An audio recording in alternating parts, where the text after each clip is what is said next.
ترضى ألم يجدك يتيما فآوى ووجدك ضالا فهدى ووجدك عائلا فأغنى فأما اليتيم فلا تقهر وأما السائل فلا تنهر وأما بنعمة ربك فحدث إن الله وملائكته يصلون على النبي يا أيها الذين آمنوا صلوا عليه وسلموا تسليما اللهم صل على سيدنا ومولانا محمد وعلى آل سيدنا ومولانا محمد طب القلوب ودوائها وعافية الأبدان وشفائها ونور الأبصار وضيائها وعلى آله وأصحابه وسلم. معزز حاضرین، مکرم سامعین، اللہ تبارک و تعالیٰ کا بے انتہا کرم ہے، اس نے ہمیں رسول پاک علیہ الصلوۃ والسلام کی امت میں پیدا فرمایا، اہل سنت و جماعت سے رکھا،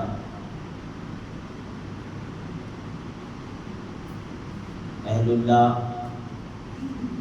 اہل بیت، صحابہ رضوان اللہ تعالیٰ علیہم اجمعین کی نسبت عطا فرمائی، محبت و توقیر نصیب فرمائی. ان تمام نعمتوں کے لیے اس کی بارگاہ میں ہم شکر گزار ہیں. آج 19 ربیع الاول ہے.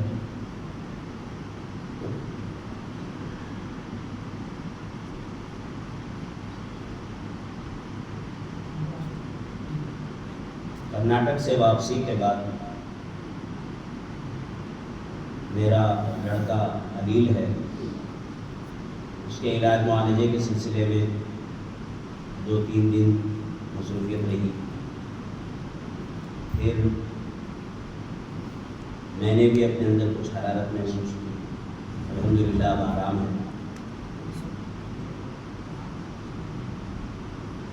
آج کی گفتگو کے لیے کوئی خاص موضوع پر تیاری ممکن نہ رہی.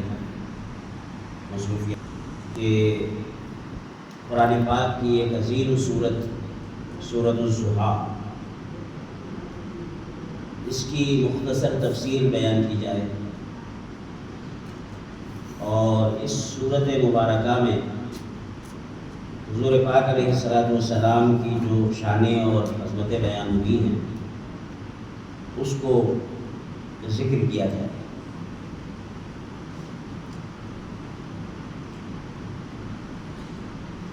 یوں تو پورا قرآن پاک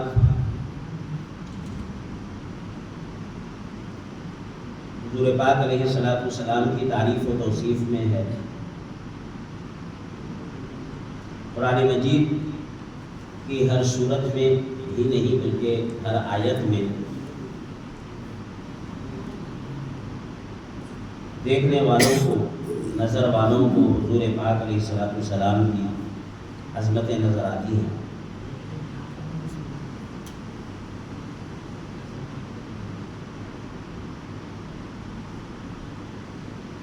اور وہ حدیث پاک بھی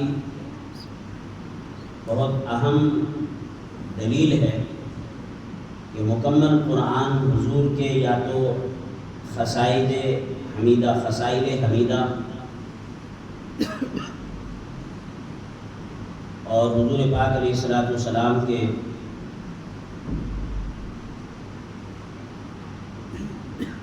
اخلاق عظیمہ پر مشتمل ہے کہ کسی صحابی نے ام المومنین عائشہ صدیقہ رضی اللہ تعالیٰ عنہ سے پوچھا کیف کان خلق رسول اللہ صلی اللہ علیہ وسلم،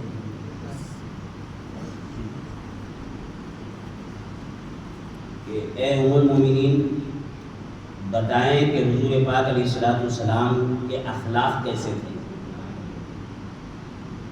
تو ام المومنین نے ان سے پوچھا کہ کیا تم قرآن نہیں پڑھتے؟ اما قرأت القرآن، کیا تم نے قرآن نہیں پڑھا؟ ان صحابی نے عرض کی بلا، کیوں نہیں، میں نے قرآن پاک پڑھا. تب ام المومنین نے فرمایا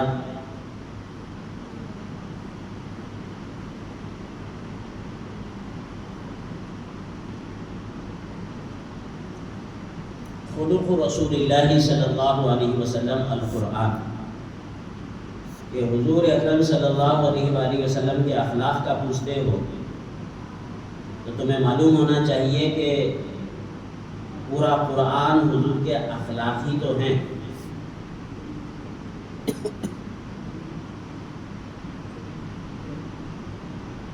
یہ حدیث پاک بہت بڑی دلیل ہے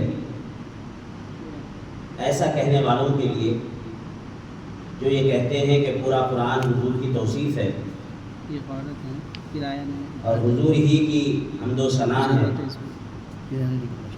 حضور ہی کی عظمتیں اور رفتیں اور کمالات اس میں بیان ہوئے ہیں۔ تو یہ کوئی مبالغہ آمیز کلمہ نہیں ہوتا یا مبالغے والی بات نہیں ہوتی، حقیقت پر مبنی ہے کہ قرآن مجید کی ہر آیت میں حضور پاک علیہ السلام کی نعت ہے۔ جہاں کفار و مشرکین کی مذمتیں بیان ہوئی، ابو لہب کی مذمت بیان ہوئی، تو اس میں بھی حضور پاک علیہ السلام کی نعت اس طرح پوشیدہ ہے کہ ان کی مذمت اسی وجہ سے تو بیان ہو رہی ہے کہ انہوں نے حضور پاک علیہ السلام کی قدر نہ کی اور حضور اکرم صلی اللہ علیہ وآلہ وسلم پر ایمان نہ لائے، ان سے دشمنی کی۔ تو دیکھو، نعت اور تعریف اور توصیف کے دو پہلو ہوتے ہیں، ایک تسبیح و تقدیس کے ساتھ تنزیہ بھی ضروری ہے۔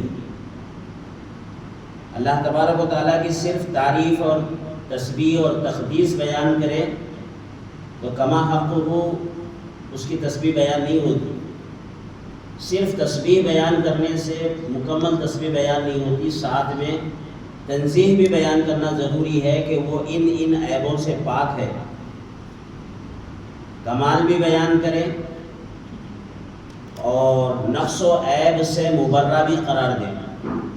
تو تعریف ہمیشہ دو طریقے سے ہوتی ہے، صرف تعریف کرتے چلے جاؤ کسی کی لیکن کمی اور نقص اور عیب سے برات ظاہر نہ کرو، بلکہ الٹا مانتے جاؤ کہ ان کے اندر یہ بھی کمی ہے مگر میں تعریف کرتا ہوں، ان کے اندر یہ عیب ہے مگر میں تعریف کر رہا ہوں۔ یہ تعریف مکمل نہیں۔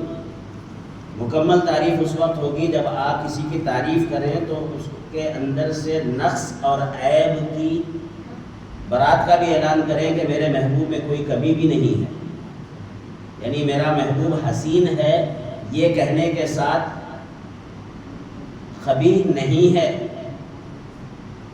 برا نہیں ہے، میرے محبوب میں یہ نقص نہیں ہے، یہ عیب نہیں ہے، یہ بھی کہنا ضروری ہے، تب جا کے تسبیح تعریف مکمل ہوتی ہے۔ ورنہ منافقت ہے کہ تعریف بھی کر رہے ہیں آپ اور اندر کمیاں اور نقائص اور عیوب بھی تلاش کر رہے ہیں، ڈھونڈ رہے ہیں کہ یہ کمی بھی ہے میرے محبوب میں، یہ کمی بھی ہے، یہ نقص بھی ہے، یہ عیب بھی ہے تو حضور قابل تعریف، مگر کمی یہ ہے کہ دیوار کے پیچھے کی نہیں جانتے۔ اللہ نے بڑا علم دیا ہے، وَعَلَّمَكَ مَا لَمْ تَكُنْ تَعْلَمُ وَكَانَ فَضْلُ اللَّهِ عَلَيْكَ عَظِيمًا۔ اللہ نے اپنا بڑا فضل عظیم قرار دیا حضور کے علم کو کہ محبوب آپ کو ہم نے اتنا علم دیا کہ آپ پر اللہ کا بڑا فضل عظیم ہو گیا، بڑا فضل فرمایا اللہ نے کہ آپ کو علم کی اتح گہرائیوں کے سمندر عطا فرمایا۔ یہ تعریف کر کے یہ ماننا کہ اگر ہار گم ہو گیا تھا عائشہ صدیقہ رضی اللہ تعالیٰ عنہ کا تو حضور نے بتایا کیوں نہیں، اس کا مطلب یہ ہے کہ حضور کو پتہ نہیں۔ عائشہ صدیقہ رضی اللہ تعالیٰ عنہ پر تہمت لگی تو خاموش کیوں رہے؟ برات کا اعلان کر دیتے کہ نہیں، میری اہلیہ بہت پاکیزہ ہے، عفت معاب ہے، عصمت کے اعتبار سے وہ بہت بلند مقام پر ہے۔ انتظار کیوں کیا قرآن آیات کے اترنے کا؟ فی الفور کیوں نہیں کہہ دیا کہ میری اہلیہ اس سے پاک ہے، تہمت سے، منافقین نے جو تہمت لگائی اس سے بری ہے؟ فوری اعلان کیوں نہیں کر دیا حضور نے؟ اگر معلوم ہوتا تو کر دیتے۔ تو ایک طرف یہ ماننا کہ اللہ نے آپ کو علوم عطا فرمائے، خزانے عطا فرمائے، علم کے سمندر عطا فرمائے، عالم الخلائق بنایا، جو نہیں جانتے تھے وہ سکھایا، یہ مانتے ہوئے یہ نہیں جانتے تھے، یہ نہیں جانتے تھے، اپنی بیٹی کے ساتھ کیا ہوگا نہیں جانتے تھے، خود آپ کو اپنی نبوت کا پتہ نہیں تھا وحی کا نازل ہونے تک، اس طرح کی باتیں کرنا یہ کوئی تعریف نہیں۔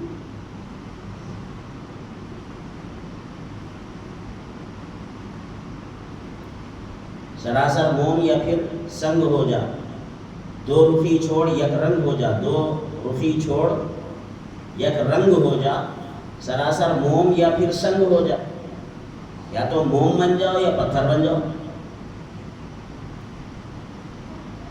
یا تو اگر حضور کو افضل مانتے ہو تو ہر اعتبار سے افضل ماننا، ہر اعتبار سے باکمال ماننا، باعظمت ماننا، پھر کوئی کمی کوئی نقص اس کے آپ کے اندر نظر نہیں آنا چاہیے۔ مادی محبتوں کا تقاضا ہے کہ محبوب جب اپنے محبوب کی تعریف کرتا ہے تو کوئی کمی اور نقص اور عیب اس کے اندر نہیں بیان کرتا، ہر اعتبار سے اگر عیب ہے بھی تو اس کو حسن بنا کر بتاتا ہے دنیا والوں کو۔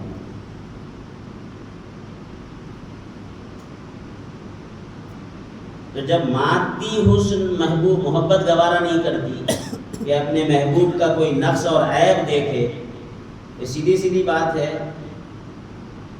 الحب یعمی،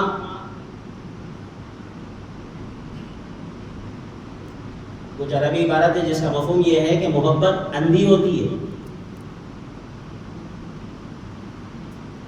محبوب کے اندر نقائص اور کمیاں نہیں تلاش کرتی، حسن ہی حسن تلاش کرتی۔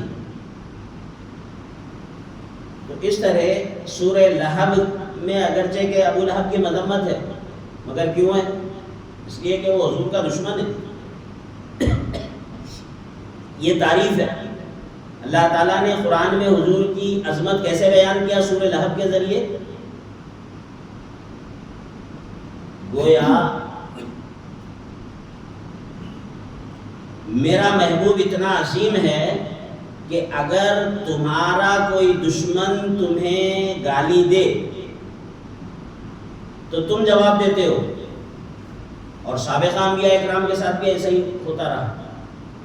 نوح علیہ السلام کو قوم نے برا کہا تو نوح علیہ السلام کو جواب سکھایا گیا کہ یہ جواب دو۔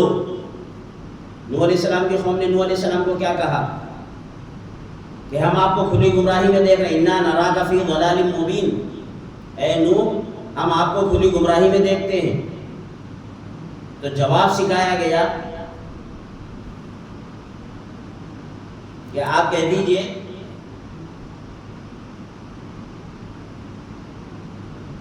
کہ میں گمراہ نہیں ہوں۔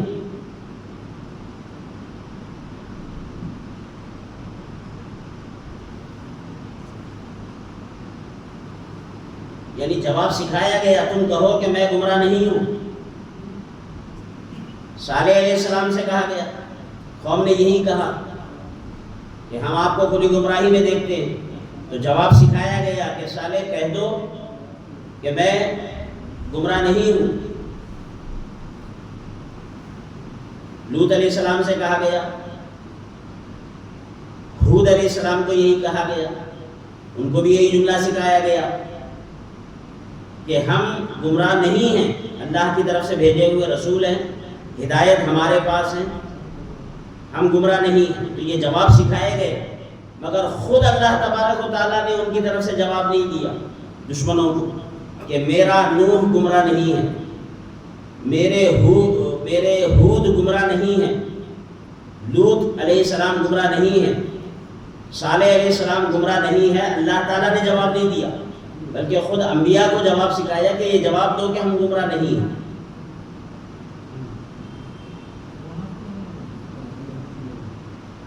لیکن ادھر حضور پاک علیہ السلام کو معمولی سا کسی نے برا کہا، مثال کے طور پر قوم نے کہا کہ یہ ابتر ہو گئے، بانجھ ہو گئے، اب ان کی نرینہ اولاد ختم ہو گئی۔ حضرت ابراہیم کے انتقال کے بعد حضور کے صاحبزادے حضرت ابراہیم، قاسم اور عبداللہ، ان کا تو پہلے ہی انتقال ہو گیا، آخری بیٹے تھے ابراہیم، ان کے بھی انتقال ہو جانے کے بعد کفار مکہ یہ سمجھتے ہوئے اور یہ خیال کرتے ہوئے کہ بھئی باپ کا مشن کون چلاتا ہے؟ اولاد چلاتی ہے۔ باپ کا کام آگے کون بڑھاتا ہے؟ اولاد۔ اب ان کی نرینہ اولاد ساری ختم ہو گئی، تو اب وہ آپس میں ایک دوسرے کو تسلیاں دیتے تھے کہ فکر مت کرو، ان کی زندگی ہی تک یہ اسلام کا مشن ہے، جیسے یہ بھی انتقال کر جائیں گے ان کا مشن بھی ختم ہو جائے گا، اس لیے کہ کوئی چلانے والا، آگے لے کے چلنے والا ہے نہیں، بیٹے تو ہے نہیں۔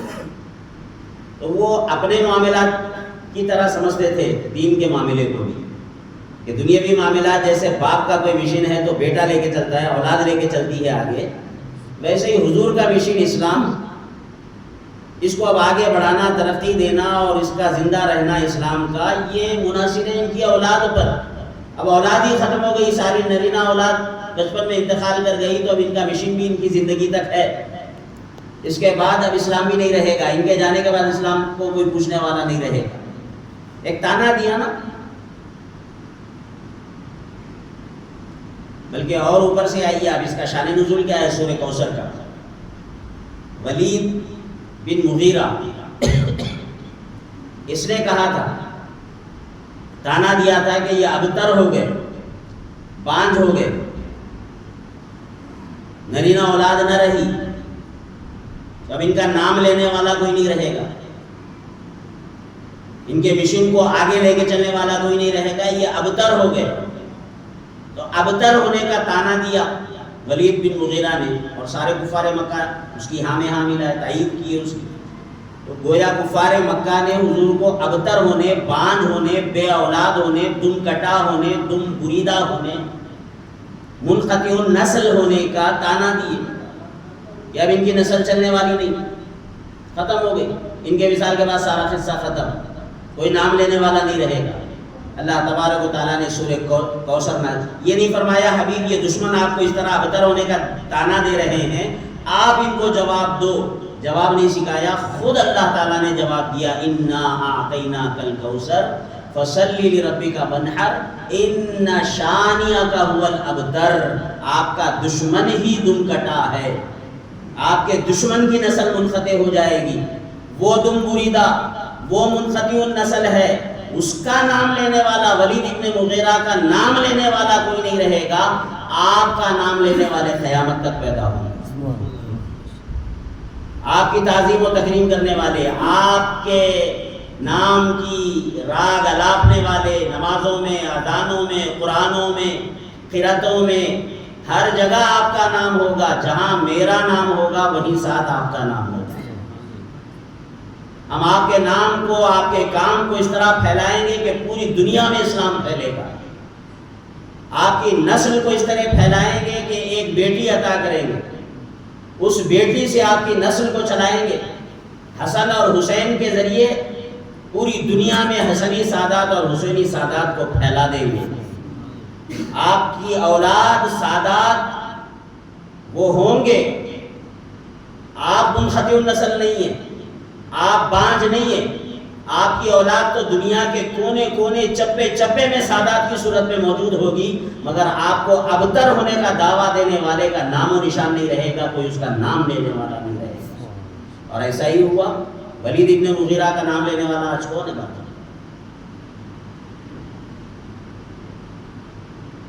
تو یہ ایک مثال تھی قرآن کی کہ اگر دشمنوں نے حضور کو تانا دیا تو اللہ نے جواب دیا۔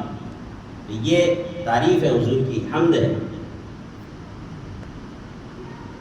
قرآن میں اس طرح ہر جگہ، تو سورہ لہب ہے، اب سورہ لہب میں کیا کہا گیا؟ تبت یدا ابی لہب، دونوں ہاتھ ٹوٹ گئے ابو لہب کے، تباہ ہو گئے دونوں ہاتھ ابو لہب کے۔ وتب ابی لہب وتب، وہ ہلاک ہو گیا، برباد ہو گیا، اس کے دونوں ہاتھ ٹوٹ گئے۔ یہ کیوں کہا؟ اللہ تعالیٰ کا کلام ہے، حضور نے نہیں فرمایا۔ اس کا شان نزول یہ ہے کہ جب یہ آیت کریمہ نازل ہوئی وَأَنذِرْ عَشِيرَتَكَ الْأَقْرَبِينَ، اپنے قریبی رشتہ داروں کو بلاؤ،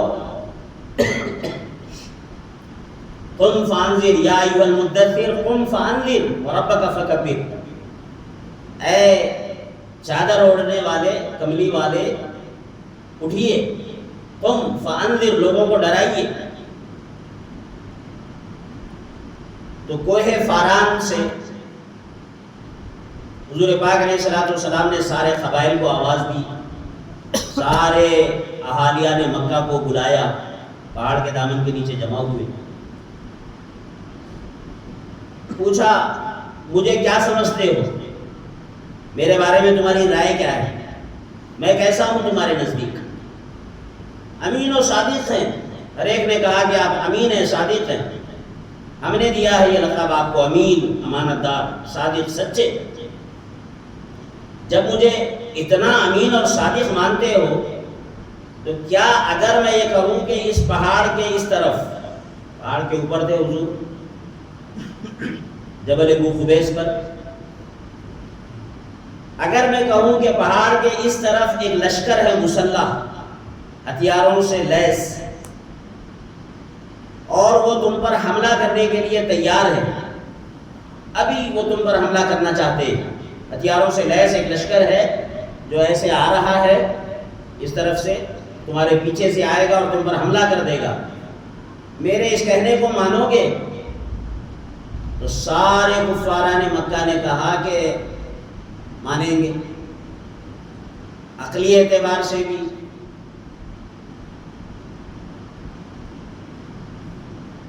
اور نقل کے اعتبار سے بھی، نقل یعنی علمی اعتبار سے بھی۔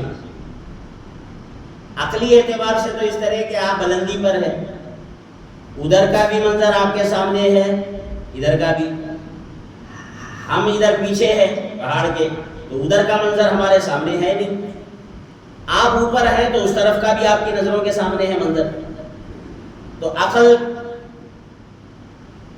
ماننے پر مجبور ہے کہ آپ صحیح کہہ رہے ہیں کہ اس طرف ایک لشکر ہے، اگر آپ کہیں تو ہم مانیں گے، عقل کا تقاضا ہے کہ آپ بلندی پر ہے، اس طرف کا منظر آپ کے سامنے، اور نقل کے اعتبار سے اس طرح کہ آپ امین و صادق ہے، زندگی میں کبھی آپ نے 40 سالہ زندگی آپ کی ہمارے درمیان گزری، کبھی زبان پر جھوٹ نہیں آیا، ہم ہی نے آپ کو صادق کا لقب دیا ہے، ہم ہی نے آپ کو امین کا لقب دیا ہے، آپ امانت دار اور سچے ہو، تو ایسا سچا جس نے 40 سال کبھی جھوٹ نہیں کہا، آج کیسے جھوٹ بول سکتا ہے؟ اگر آپ کہہ رہے ہیں کہ ادھر لشکر ہے تو ہم ماننے کے لیے تیار۔ تب حضور نے فرمایا جب اتنا مجھے امین اور صادق اور سچا مانتے ہو تو پھر قولوا لا الہ الا اللہ تفلحوا، کہو لا الہ الا اللہ، اللہ کے سوا کوئی معبود نہیں، کامیاب ہو جاؤ گے، مجھے اللہ کا نبی تسلیم کر لو، میں اللہ کا رسول ہوں، اللہ کے سوا کوئی معبود نہیں، یہ جتنوں کی تم پرستش کرتے ہو یہ معبود حقیقی نہیں، معبود حقیقی ایک ہے، وہ ہے جس کا پتہ میں بتا رہا ہوں، میں جس کا رسول ہوں، میں جس کا نبی ہوں، مجھے جس نے نبی بنا کر بھیجا، وہ معبود حقیقی ہے، اس کی پرستش کرو، ان بتوں کو چھوڑو۔ بس اتنا کہنا تھا، سارے منتشر ہو گئے، چمیوگیاں ہونے لگی، شور اٹھا، بھدک گئے، کوسنے لگے۔ اب ان سارے کوسنے والوں میں سب سے بڑا کوسنے والا ابو لہب، اس نے جو جملہ کہا وہ تاریخ میں محفوظ ہے کہ تبن لکا الہذا دعوتنا یا محمد، اے محمد اس کام کے لیے تم نے ہمیں نیچے جمع کیا پہاڑ کے نیچے، یہ کہنے کے لیے کہ قولوا لا الہ الا اللہ تفلحوا، لا الہ الا اللہ کہو فلاح پا جاؤ گے، یہ بولنے کے لیے ہمیں آواز دے کے بلایا، نیچے جمع کیا، تیرے ہاتھ ٹوٹے، معاذ اللہ ثم معاذ اللہ۔ ابو لہب نے یہ جملہ کہا تھا کہ محمد تبن لکا، تباہی ہو تیرے لیے، معاذ اللہ، بددعا دی کہ اس کام کے لیے تم نے ہمیں نیچے جمع کیا، ہم سارے کاموں سے کو چھوڑ کر مصروفیات ترک کر کے تیری آواز پہ آگے کھڑے ہوئے نیچے، اور تو یہ کہہ رہا ہے کہ سارے معبودوں کو چھوڑو. اس کام کے لیے، یہ سنانے کے لیے ہمیں نیچے جمع کیا، برباد ہو جائے. اس طرح اس نے معاذ اللہ بلا نخل کفر کفر نباشت بدعا دی. بس اب کیا چاہیے تھا اللہ تعالیٰ کو؟ حبیب اس ابو لہب نے آپ کو بدعا دی تو آپ بھی اسے بدعا دیجئے. جواب سکھاتا اللہ تعالیٰ، مگر اللہ تعالیٰ نے جواب نہیں سکھایا. فرمایا حبیب آپ خاموش رہیے، اس دشمن کا جواب میں خود دیتا ہوں. فرمایا تبت یدا ابی لہب و تب، تبت یدا ابی لہب، اس کے دونوں ہاتھ ٹوٹ گئے. میرے محبوب کو ایسے اشارہ کر کے کہتا ہے برباد ہو جائے. تبن لکا کہتا ہے کہ تو تباہ ہو جائے. تباہ ہو گئے اس کے دونوں ہاتھ. اس نے ایک ہاتھ سے اشارہ کر کے کہا تھا، اللہ نے فرمایا تیرے دونوں ہاتھ ٹوٹ جائے. میرے حبیب کو اشارہ کر کے، ہاتھ سے اشارہ کر کے تباہی کی بدعا دیتا ہے. میرے محبوب کو غیرت الہی، محبت الہی عروج پر ہے. دیکھو کیسے اللہ تعالیٰ اپنے محبوب کی محبت کا پتہ بتا رہا ہے، درس دے رہا ہے کہ میں خالق و مالک ہوتے ہوئے اپنے محبوب کی ذرا سی برائی برداشت نہیں کرتا. ابو لہب نے صرف تباہی کی بدعا دی تو میں نے کہا تبت یدا، اس کے دونوں ہاتھ ٹوٹ گئے. ابھی حالانکہ نہیں ٹوٹے، مگر ماضی کا صیغہ استعمال کر کے اللہ نے فرمایا ٹوٹ گئے. ابی لہب و تب، ابو لہب کے دونوں ہاتھ ٹوٹ گئے اور وہ برباد ہو گیا. اور پھر کیسے تباہ ہوا، کیسے برباد ہوا، دنیا جانتی ہے. ایک پھوڑا ہو گیا پیچھے کمر کے نیچے، زعفران سے اس کو رنگتا رہتا تھا. علانیہ اس کی پلساہٹ اور پیلاپن لوگ دیکھتے تھے. وہ اس قدر زخم گہرا ہوا کہ بڑھتے بڑھتے ناسور ہو گیا، سلطان کی شکل میں کینسر. اور وہ پھوٹا تو پھر اس کے جراثیم جسم پر پھیلے تو جسم میں اور کئی مقامات پر وہ پھوڑے ہوئے. اور اس طرح اتنے زیادہ ہوئے اور اس طرح اس کے اندر سے مواد نکلتا، گندگی نکلتی کہ لوگ اس کو اس کی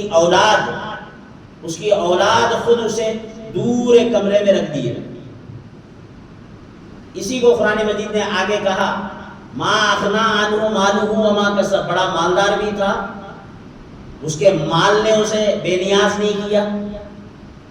وما کسب، کسب اولاد کو کہتے ہیں. بندہ محنت سے اولاد حاصل کرتا ہے، کسب کرتا ہے، اولاد پیدا کرتا ہے. تو کسب کا معنی اولاد. ما اغنا عنہ مالہ وما کسب، نہ اس کے مال نے اسے بے نیاز کیا، نہ اس کی اولاد نے اسے کوئی فائدہ پہنچایا. بڑا صاحب اولاد تھا، بڑا مالدار تھا، مگر جب بیماری نے پکڑا تو خود اولاد نے اپنے سے دور کر کے کمرے میں بند کر دیا. اور جب اس کا انتقال ہوا تو کئی دنوں تک لاش پڑی رہی، قریب جانے تیار نہیں، بدبو کی وجہ سے، تعفن کی وجہ سے. وہ بیماری کہیں ہمیں نہ لگ جائے، اس ڈر سے قریب نہیں گئے. ابو لہب کے بیٹے بعد میں جب تعفن بڑھنے لگا، بدبو پھیلنے لگی اور رہنا پڑوس میں دشوار ہو گیا لوگوں کا، تب لوگوں نے اولاد کو آر دلائی، تانا دیا کہ تم کیسی اولاد ہو، اپنے باپ کو اس طرح بے سہارا چھوڑ دیا مرنے کے بعد، جاؤ اس کا کوئی آخری انتظام کرو، اس کی تجہیز و تکفین کا انتظام کرو. تو اولاد نے، بیٹوں نے لمبے لمبے بانس کے ڈنڈے لے جا کر دھکیل کے لکڑیوں سے اس کو ایک گڑھے میں ڈالا اور اوپر سے پتھر اور ساری مٹی ڈال کے اس کو دفنا دیا. کتنی عبرتناک موت ہوئی. دشمن تھا حضور کا، بدعا دی تھی ایک مرتبہ، اللہ تعالیٰ نے اس کا یہ حشر کیا. تو دو مثالیں ہو گئی. قوم نے تانا دیا ابتر ہونے کا، ولید بن مغیرہ نے اسے بے نسل بنا کے رکھ دیا. اللہ تعالیٰ نے اس کی اولاد کو جینے نہیں دیا، پھر نہ اس کی اولاد پھیلی نہ اس کی نسل پھیلی، بے نام و نشان ہو گیا ولید بن مغیرہ. اور ابو لہب کا یہ حشر ہوا.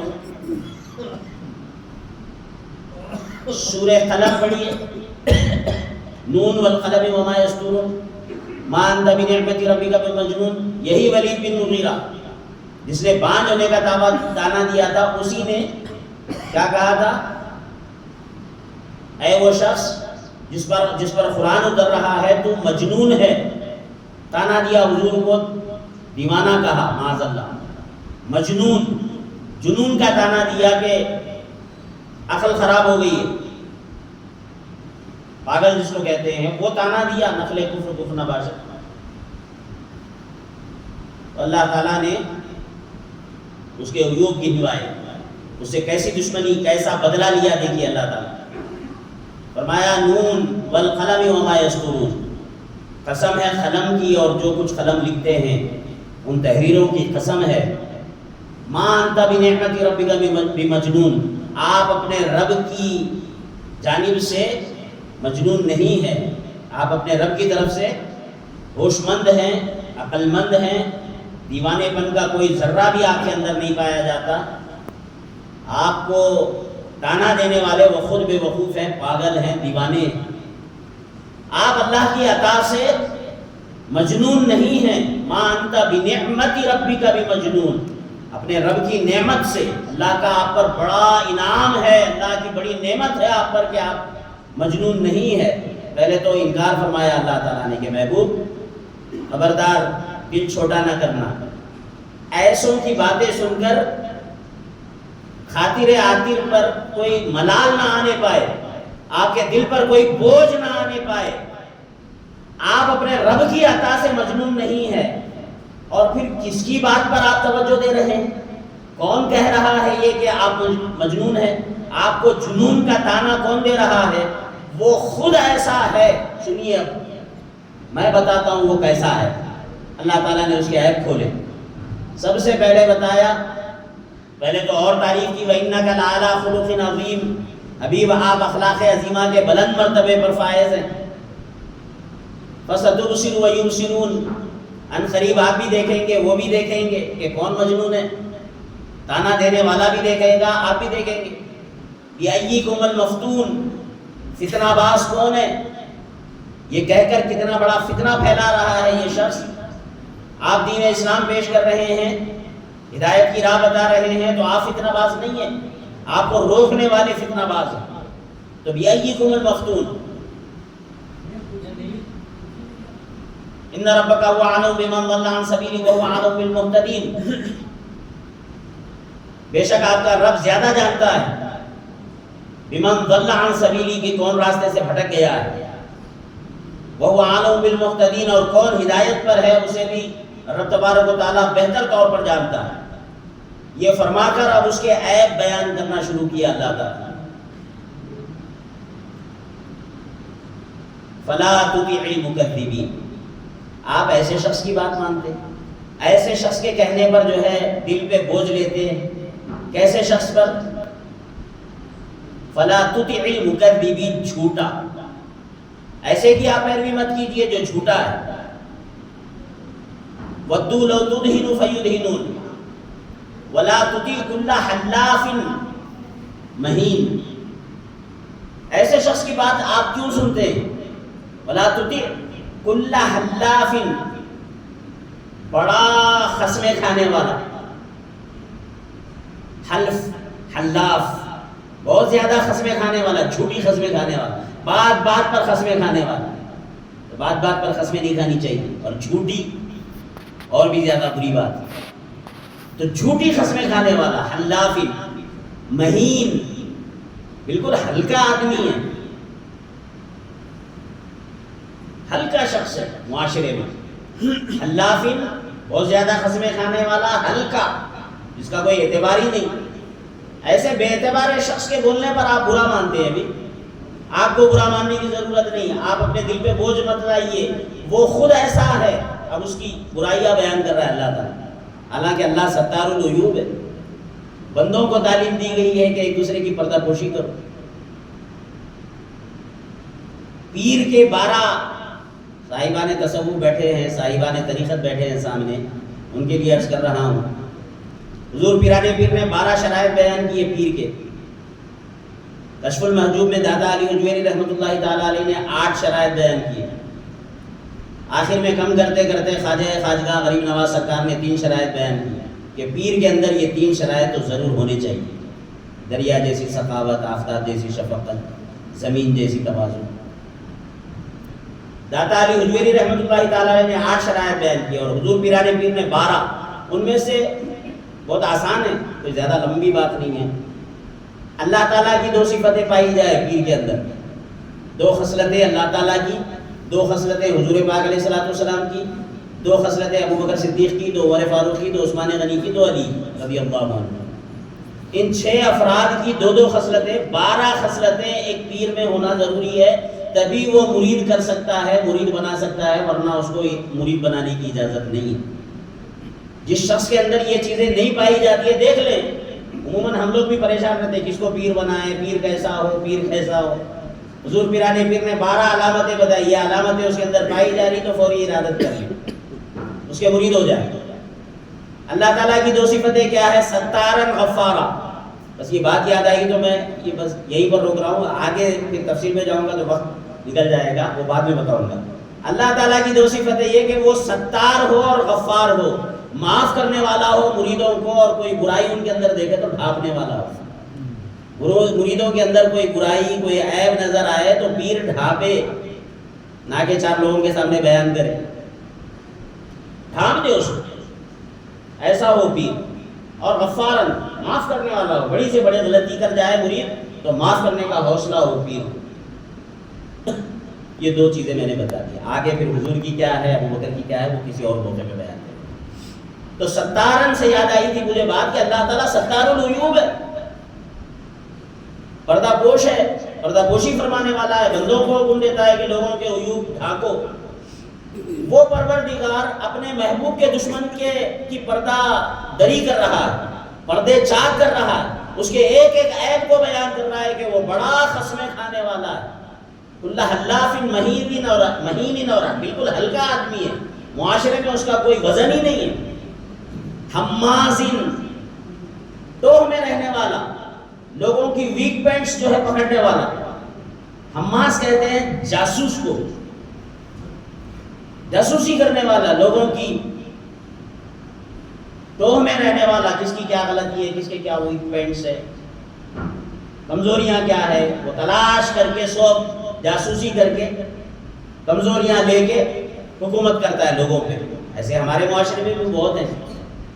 خود کے اندر کتنے کیڑے ہیں نظر نہیں آتے، امام کے اندر کیا کیڑا ہے تلاش کرتے رہتے ہیں، خطیب کے اندر کیا خرابی ہے، مؤذن کے اندر کیا خرابی ہے. وہ اپنی آنکھ کا شیطیر نظر نہیں آتا، دوسروں کا ذرہ نظر آ جاتا ہے. ہلکا سے کوئی عیب ہو، یہ عیب ہے کہ امام صاحب میں، یہ عیب ہے مؤذن صاحب میں.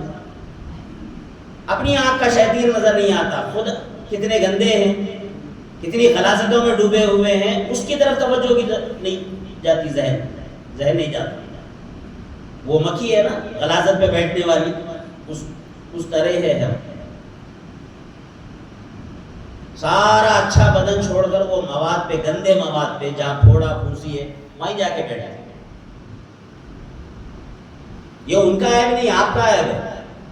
اسی لیے بزرگوں نے کہا کہ اگر آپ کو کوئی چیز خوبصورت نظر آتی ہے تو حقیقت میں وہ چیز خوبصورت نہیں ہے، آپ کی آنکھوں کا کمال ہے جو اس کا حسن دیکھ رہی ہے، اس کی خوبصورتی آپ کو نظر آ رہی ہے، آپ کی آنکھوں کا کمال ہے.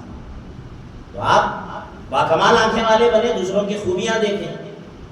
سارا اچھا بدن چھوڑ کے وہ گندگی پہ جا کے بیٹھنے کی کیا ضرورت ہے. خیر، تو حماز ہے، حماز مشائن، خوب آوارہ ہے، مٹر کش کرتے رہتا، گھومتے رہتا گلیوں میں، ادھر ادھر پھرتے رہتا، خالی کام نہیں کاج نہیں. مشا کہتے ہیں، مشا یمشی چلنے کو، مشا خوب چلنے والا.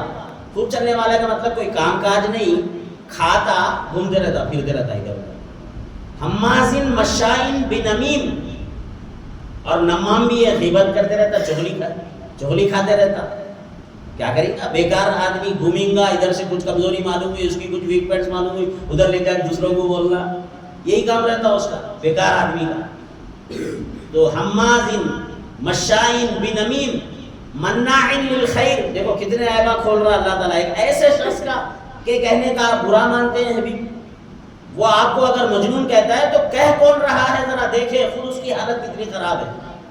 وہ خود اتنا برا ہے، خوب خصمیں کھانے والا، جاسوس، نمام، چغلی کھانے والا، مشا، آوارہ گرد، مٹر گشتی کرتے ہوئے پھرتے رہتا خالی۔ مناع للخیر، نیکی کے کاموں سے خوب روکنے والا۔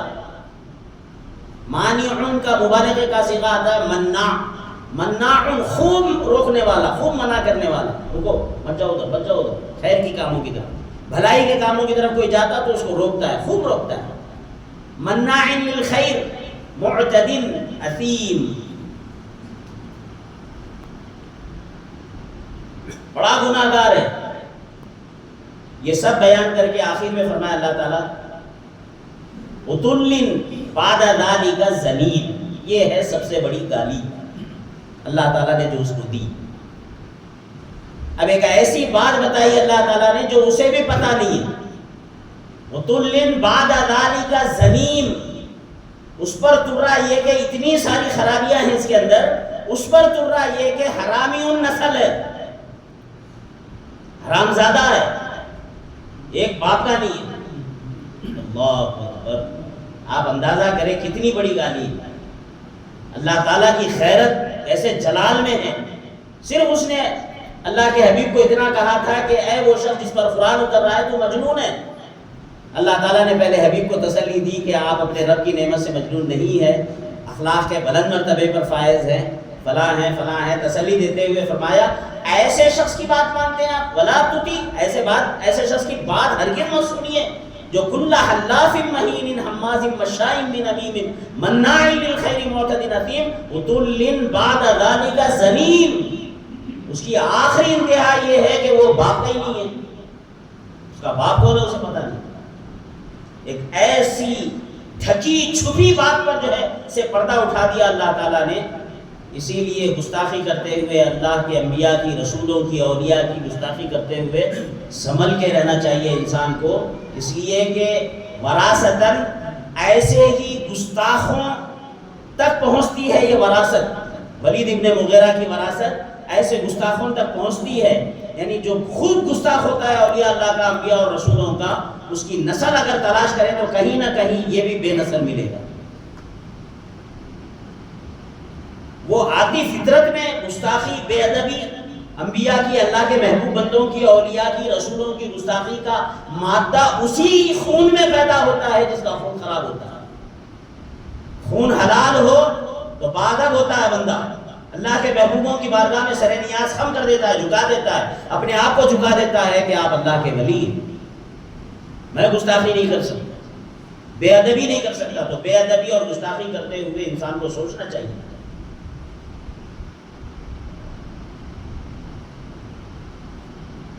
تو وہ سیدھا اپنے ماں کے پاس گیا، کہا کہ محمد نے آج میرے 9 عیب بیان کیے، 10 عیب بیان کیے، جملہ 10 ایسے عیب بیان کیے جن کو میں کچھ کو جانتا ہوں، کچھ کو نہیں جانتا، اور ایک تو ایسی کہ جسے میں جانتا ہی نہیں، 9 کو تو میں جانتا ہوں کہ میرے اندر ہے، میں خوب خصمیں کھانے والا ہوں، خوب جاسوسی کرنے والا ہوں، خوب آوارہ گشتی کرنے والا ہوں، خوب میں خیر کے کاموں سے روکنے والا ہوں، یہ ساری چیزیں میں جانتا ہوں کہ یہ عیب میرے اندر ہیں، مگر ایک بات ایسی کہی ہے محمد نے